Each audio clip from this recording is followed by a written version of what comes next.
Right, as promised, welcome to the Q&A time. Thank you for all those that asked me a question on our community tab on the YouTube channel. Into the questions. So, NM, do you think the recession is going to hit us bad and prices dropping? Heard that a few sites stopping digging as houses aren't selling. I wouldn't be overly alarmed with national house builders not pulling as many foundations this time of year.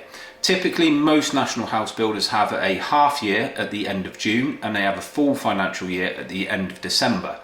So if they've got less sales during this period of the year, it doesn't make sense to go and spend a bucket load of cash and pull foundations if the demand is not going to be as strong going into the new year. In terms of prices dropping, I'm not entirely sure, if I'm perfectly honest. Normally house prices and wages move like this with a constant line between them. If they go up, wages go up. If the house prices come down, wages come down. But we've got the cost of living thrown into that now, so I'm not entirely sure. I think there'd be an extremely bad reaction if subcontractors or anyone in general were asking their staff to take a pay cut. So I'm not sure. Watch your space and we will see what happens. Ryan Baxter, thank you for your question. What's been your worst F-up on a building site? It's hard to say, really. Mistakes get made, windows get put in wrong places, windows been put in wrong places, etc. Story heights are wrong occasionally. But we've got a good hardcore group of lads. We've got some good supervisors, we've got some good contracts managers. I'm not saying we don't make mistakes, because we do, but it's how we react to them. We've had rendered elevations on the wrong elevation sometimes, that's happened. We've got story heights wrong on coach houses before.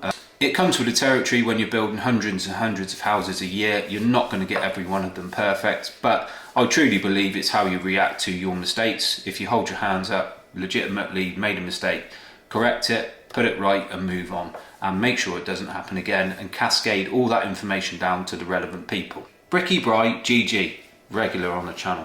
Thanks for your question, Brian. How long do you think it will be until automated bricklaying machines will be used on site? And if so, will it be more cost effective and better for production than human power? I honestly do not believe that we will see that in my lifetime. I'm 43.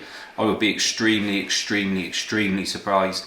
I think modular construction may take a bigger share of the market, so effectively timber frame type systems.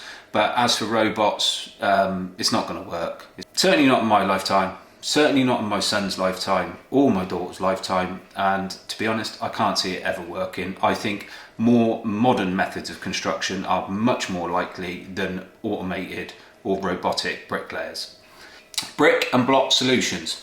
With all the new detail in brick and block work, do you think we are getting enough money for what we have to do now? I'm not really sure what you mean by that, brick and block solutions, because ultimately it's down to you when you price a job. So if you are not earning what you think you should be earning, then you need to increase the amount you're charging for certain features and certain bits and pieces. I think you're probably more referring to the increase in the standards with, wall ties and damps and all these bits and pieces that warranty providers are demanding of us now. I think we're the most scrutinised trade on site, but that comes with the territory because we build the entire shell. But if I'm interpreting your question right, I do think there has to be consideration for the increased demands and the expectations in bricklaying in general. The standard is going higher and higher, which is a great thing, but money needs to represent that as well. Probably company specific and whether or not you're charging enough for your particular area. Charlie Humphreys, my son, what's one of your biggest mistakes and missed opportunities in business? Loads of mistakes. Too many to list. Missed opportunities. I don't dwell on missed opportunities and mistakes. They form the foundation as you go through your journey in business and in your career. So too many mistakes to list. I'm sure there's plenty more, but to risk nothing is to risk everything. So mistakes are part of the journey, and they're not mistakes, they're opportunities to learn. So Charlie Humphreys again, where do I see myself in 10 years time? The development arm of the business will be significantly bigger. I aim to get that into the hundreds of houses a year as opposed to, to tens. So that's a big aim of mine over the next 10 years. Well, in fact, 7 years, because I've got a 10-year plan and I'm 3 years into it. I'd also like to have developed a brickwork and scaffolding academy to have a constant influx of new skilled trained labour coming into our business, so we've got sustained continued growth, very much in the mould of Clarkson Evans. If you don't know who they are, they're an electrical contractor, extremely successful, got their own apprenticeship program, got their own college, and they have 30, 40 new qualifying electricians coming into their business year on year. Their growth is phenomenal. So I'll be doing something similar to that, and we're already in the process of doing that. Claire Humphries, that's my wife. What's the favourite part of your job?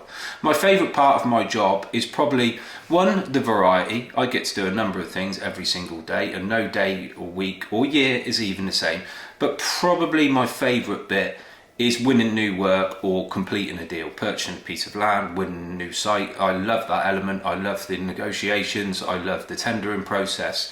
And when you win it, it's sort of job done for me, and I take great pride in that. And that's probably the highlight of my of my job, if I'm honest. Winning multi-million-pound contracts. Even more satisfying is when you make a cold call to someone, or you spot a job, or you spot an opportunity potentially with a customer you don't work for, and you go in there and you win the job. So we've done that on a number of occasions, extremely rewarding, and that's probably my favourite part. So we have another one from Ryan Baxter here. So, what do you believe to be the hardest trade to learn and the hardest craft? Personally, and obviously I am biased because I am a bricklayer, I do believe it takes the longest and it's the most difficult skill to learn on site is the bricklaying. It's not as easy as everyone thinks it is. There's an awful lot to learn. There's an awful lot of different construction types and material types. Even brick to brick can vary. Different stone types, different house types, different details.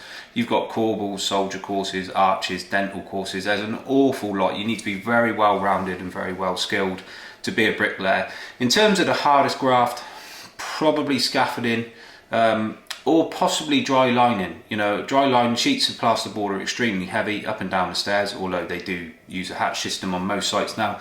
But dry lining's quite a heavy one. But probably scaffolding, because they work in all elements: wind, rain, cold.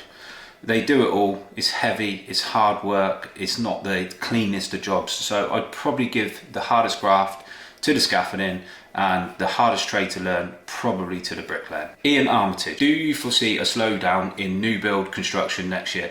To be honest with you, I'm not entirely sure. Who could have predicted what would happen post lockdown when house prices accelerated and the demand was through the roof? I'm not entirely sure. I still think there's a massive population that are still worried, scared about the C word.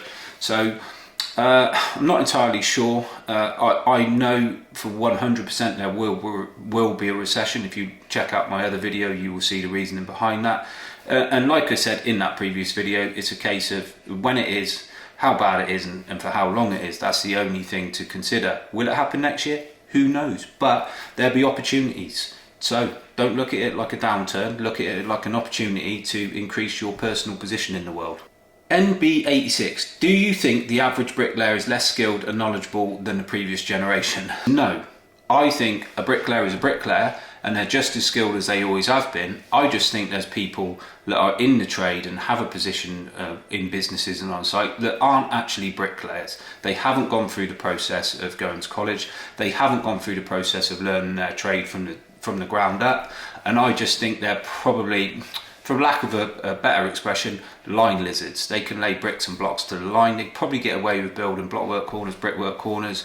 But ultimately, when it comes really down to the nitty gritty of bricklaying, they aren't a fully fledged bricklayer, and they're probably getting overpaid. But a correction in the market tends to correct that a little bit. I'm sure in any industry there is people in positions that are probably not quite as qualified or as suitable for that position as they would be if there was a bit more choice in the market.